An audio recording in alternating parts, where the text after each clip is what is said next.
Good morning. Welcome back to the 2021 PGA Championship here at the Ocean Course, Key Island, South Carolina. We're happy to host Rickie Fowler, who opened with a 1 under 71 today. Rickie, really good play, solid throughout. Kind of take us through your round and how you felt out there and what you saw out on the golf course. Yeah, definitely happy with the start. I mean, it's Thursday. As everyone says, you can't win it, but you can take yourself out of it on Thursday. So it's all about getting to a good start. And I knew starting on 10 it was going to be an easier start than going off 1 today. We'll get the chance to do that tomorrow going off 1, but starting downwind's a little easier to get the round going. But then in the middle of the round you play a longer tough stretch from 14 through to 4. So it's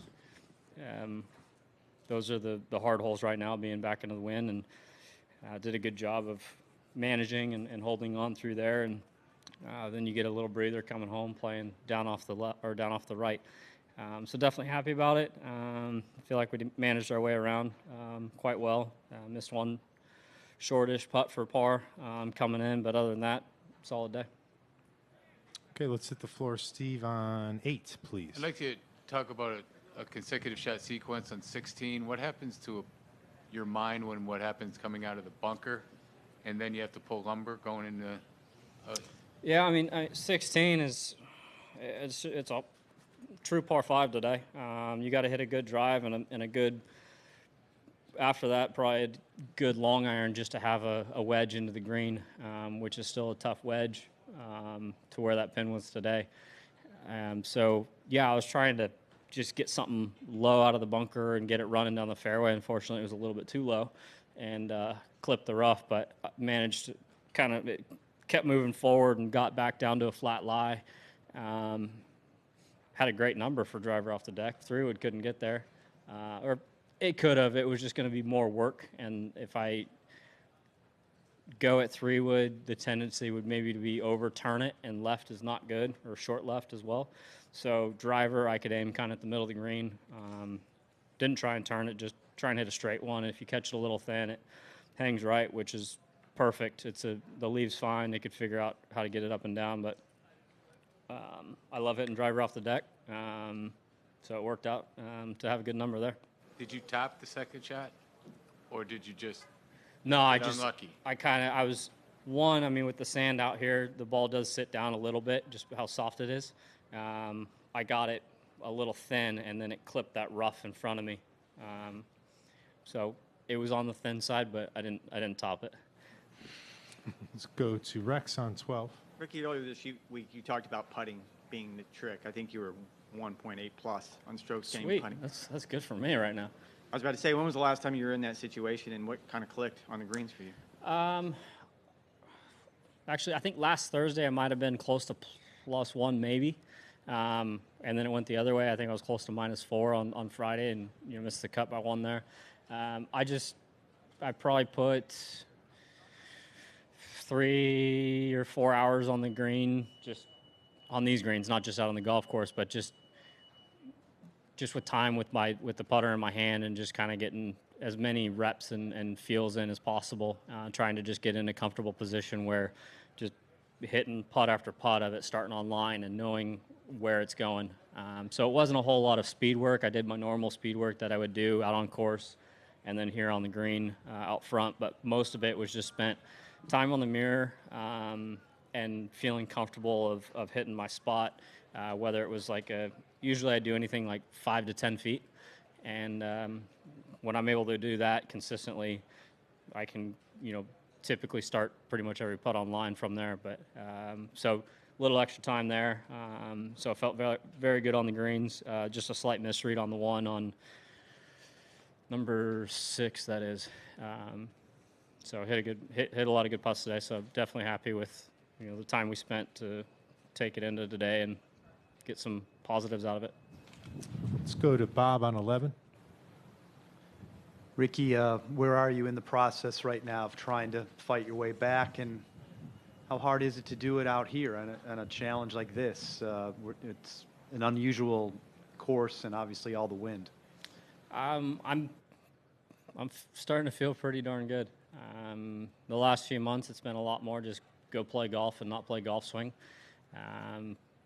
Put a lot of time in prior to the last few months of working on swing and doing stuff that we needed to kind of work on and accomplish. Now it's just go play golf. And unfortunately, through that time, the putter has gone pretty cold, if not the coldest it's ever been for me. And that's been a club that I've been able to rely on through my career from junior golf on up. So no, I'm very happy with where we're at. Things can still get better, but we're back to just playing golf and hitting shots and having fun. And that's, I think, one, with this golf course and the wind and what it kind of demands of you. One, you can't try and go out there and be perfect, and you just got to go out there and hit golf shots and kind of play with what you have that day. You can't. A lot of times you can't fight the wind out here. It's heavy, as you guys have felt being out on the golf course, and it's a fun challenge. Has there been any difficulty fighting off frustration, knowing that maybe you're doing better, playing better than the results are showing? Yeah, it's. I mean, it's been tough. I mean, especially knowing that at times tee to green, it's been a lot better than what things may show or look. Partly just like I mentioned, because of not putting well or just not having the ball go in. A lot of it is just, as a lot of you know that have at least played some golf, is you start to see a couple putts go in and the hole starts to look a bit bigger, but as soon as you miss a few, the thing starts to shrink up on you. So that's currently where things have been. It's nice to at least make some putts today, hit some good putts, and kind of attribute that to the work that we put in earlier this week. Let's go to Alan on 3. Rickie, coming in as a special invitation, do you feel any extra pressure to justify your place in the tournament? Not necessarily. A little extra motivation, maybe. Obviously very appreciative to have the opportunity to be here. Prior to getting the special invite, we were already under the assumption that I was in. I'm not sure exactly how, but I was told that I was in. But I'd take the invite and be here in a heartbeat. So definitely happy about it. Like I said, I think it's just a little more motivation to, hey, let's go take advantage of it. Just we only have time. One quick follow-up. Yeah. Some folks at Medalist said they haven't seen you as often. Have you changed up your practice and your playing routine when you're at home? I've been spending a lot more time over at Grove. One, practice facility's bigger and less people over there. But over the last couple months, I've been going out to Medalist a bit more. But I usually rotate when I'm home. Grove being I'm probably there about 75% of the time. The other 25 I'll split between Medalist and Turtle Creek. But over the last, like I mentioned, prior to this past stretch, I went and spent some more time at Medalist because it was in a bit better shape, and the greens they're always good there, but it was good to get some rounds in. Games against other tour pros right now as you're trying to build back up? Yeah, I mean that's pretty standard for us. Being home is, if it's 1 week off, take a couple days off early, and then get back into it. I'll be in the gym through the week, but try and get at least 2-3 games before going back out.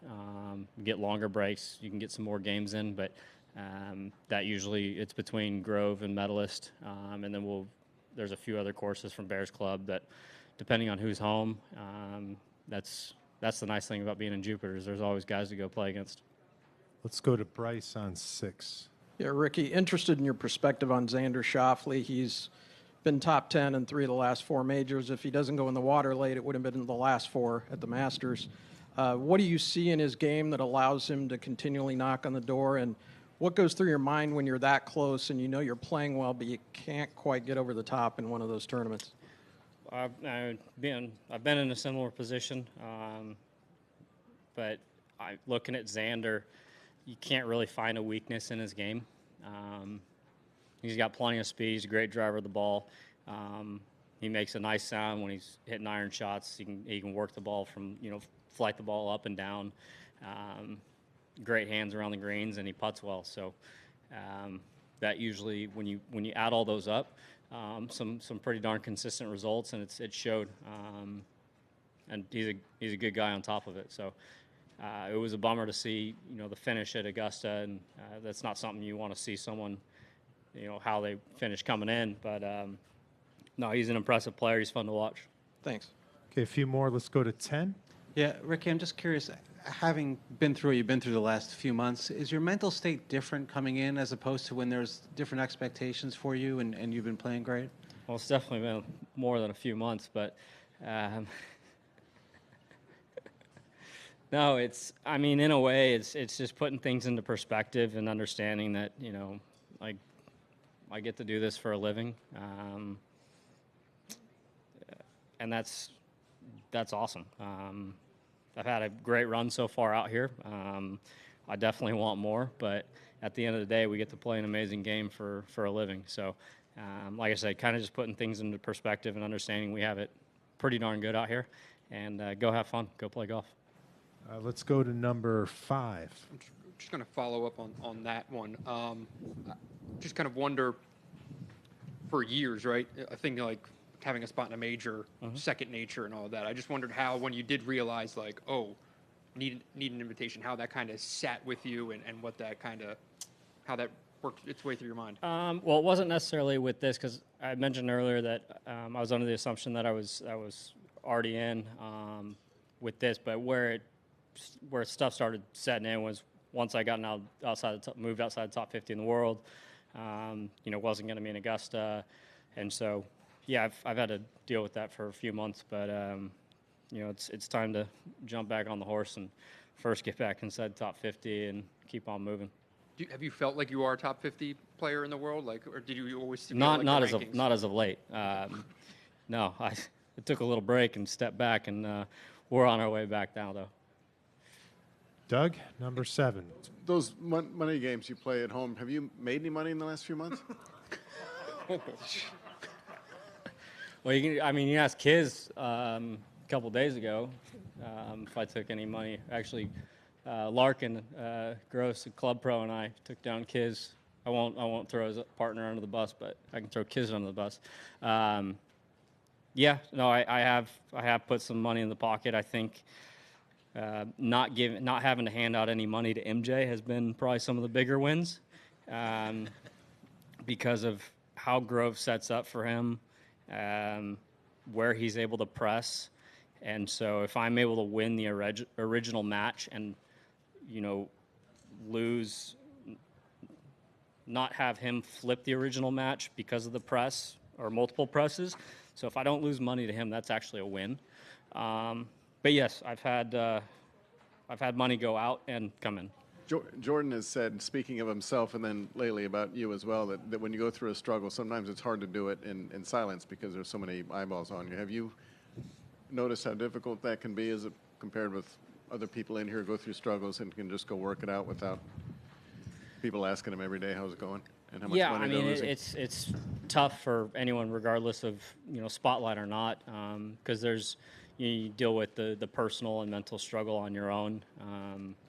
Yeah, it's probably a little different when you have to, whether it's answer questions or know that, there's people talking about or what's going on or whatever it may be. But when you're going through anything, whether it be something personal with, any of your lives to my golf game or whatever it may be, it's hard. It doesn't matter if people are watching or not, but it adds a little bit if they are.